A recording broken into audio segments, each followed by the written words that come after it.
Bonjour. This episode I'm going to show you how to cook Quorn chicken without boiling the shit out of it, right? So we're going to cook some Quorn chicken, but what we're going to make with the Quorn chicken is the answer. That is fajitas, right? Here's the ingredients I have. Frying pan. I've got my fajita kit. I've got tomatoes, I've got lettuce, I've got peppers, I've got mushrooms. I have some mozzarella and cheddar, neither of which are Mexican-based cheeses, but cheese is cheese. And some Quorn chicken and some mayonnaise. So, I've learned from the past videos already. I'm going to chop them all up and then I'm going to come back because chopping them up with one hand, I'm going to lose a finger. Right, here we go. Okay, my vegetables are all prepped and ready to go. So, Wingardium Leve Choppe. Oh my God, amazing. They're all chopped, except for that. That's grated, but great. I also forgot that you also need an onion. I've chopped mine into wedges because I like wedges. Yeah, so put all the stuff you're not going to cook aside. To put the tomatoes, the lettuce, cheeses aside. What you need right now is your onion, your mushrooms, your peppers and your chicken. And I'm going to show you how I cook it right now. So get yourself a frying pan, turn it on, put your frying pan on the biggest ring you can. I should probably move this plastic chopping board away from it. Right, put it on the biggest hob you can because the key to fajitas is, it's meant to be cooked quite quickly. So put your pan on a high heat, put some oil in the pan. I do. And let it get hot, okay? Obviously, if your oil starts smoking, it's too hot. But then what I'm going to do is I'm going to go in with the onions and the chicken first. And then I'm going to add in the mushrooms. And then I'm going to add in the fajita seasoning. And then when I'm like about a minute away from it being cooked, I'm going to add the peppers.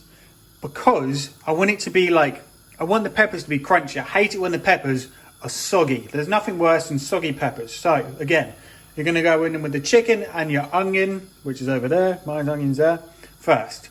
And then I'm going to go in with the mushrooms. And then I'm going to add the fajita seasoning. And I'm going to show you what I do with my wraps. But just make sure you've got containers ready. So when I'm ready with this, it's going in this little casserole dish here. And I've got a plate here with all my salad on. So, and I get a plate for your fajitas ready so you can put it on a table and you can all share. That's the best way to eat fajitas, is sharing them. Now, hopefully, after all that waffle, almost ready. But yeah, always read the back of the packet. Not necessarily the back of the Quorn chicken. I think that's more kind of suggestions of how you can cook the Quorn chicken. You can definitely fry it. You're not really going to get food poisoning. It's like cooking frozen chicken. You just need to be careful. Obviously, it's not chicken, so there's a lot less chance of salmonella unless you do something really wrong. Right, yeah, I think that's probably about ready. Okay, cool. So I'm going to go in. Oh, I've dropped a bit of onion. I'm going to go in my onion. Do a little bit of stir, it's a little bit hot. Turn it down. Oh, I probably got way too much oil. I'm going to turn it down a little bit. I'm going to stir this in a bit with two hands and I'll be back.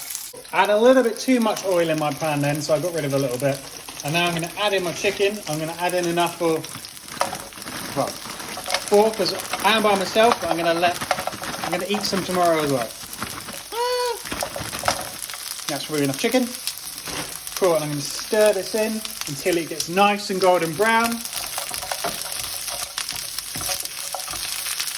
And then I'm going to add in my mushrooms so they cook and then soak up the remainder of the oil. And then I'm going to add in my fajita seasoning kit.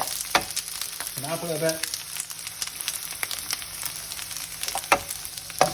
Yeah, so when you're cooking up the onion and your Quorn chicken, if you're doing this with normal chicken, please make sure you cook it all the way through.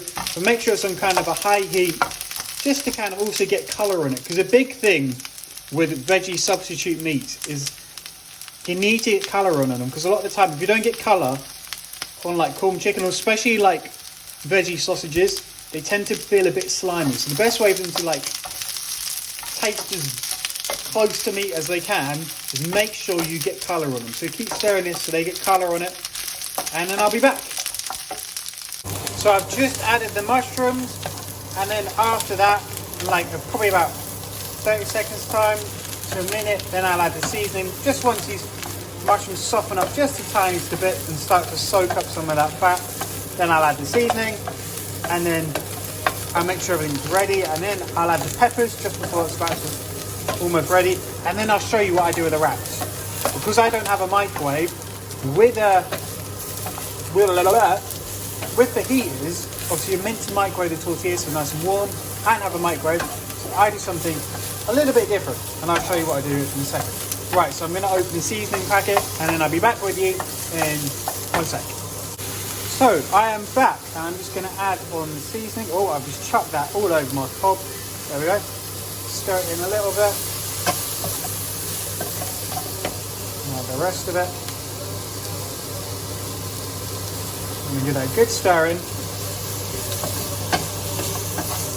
In fact, I'm going to add the peppers in now as well, because we're nearly in the cooking. We just need to warm up the fajitas and plate everything, and it will be done. I'm going to make sure that hob is on the high heat just for the last couple of seconds, just so we can get some colour on the peppers, so they don't go too floppy. I mean, if you like soggy peppers in, by all means, put it in at the same time as the mushroom.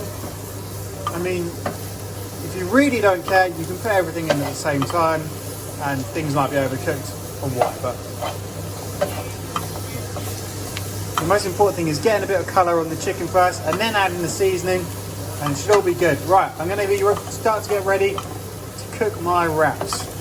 Okay, I'll be back in a second. I'm not going to lie, I just had a little accident. I had a pot with some mozzarella juice on, put the lid on, it went everywhere. I mean, everywhere, and something else just went wrong as well, but I can't remember what it was. Yeah, right, how I warm up my tortillas, what I do is I like to put them straight onto a hob, toast them. You need to be very vigilant, and as soon as leave it on there for like probably like 15 seconds and then flip it over. If you don't have a gas hob, turn it over, get a nice bit of colour on there. I love it like this because it adds a bit more texture to it. If you don't have a gas hob, as I say, get a frying pan with no oil in whatsoever, put it on a heat, and literally just put your tortilla on a dry heat. You just need to be careful that you obviously don't burn it. There we go, that's that one done. Look at that colour on that, it's beautiful.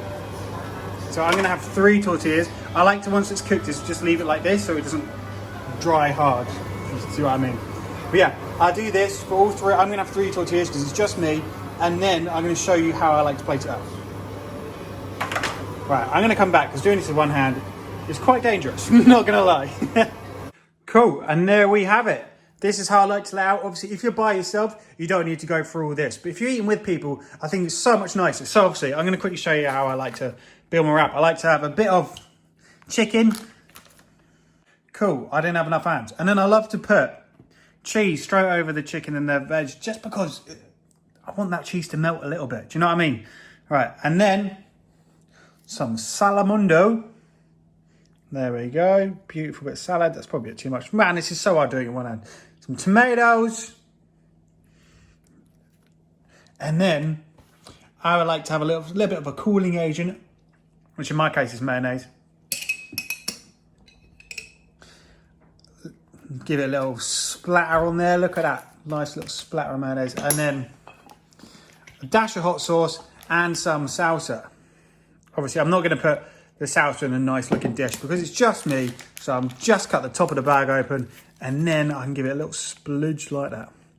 Looks a bit messy, but I mean, it's fajitas. If you're on a first date, never ever have a Mexican on a first date because it gets really messy.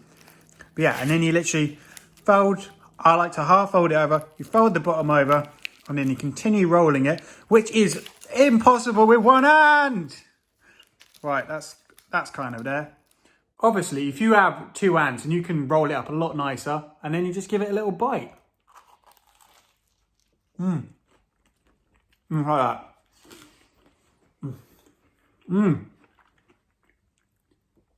I love Quorn chicken fried. It tastes so good. Nice bit of spice. Amazing.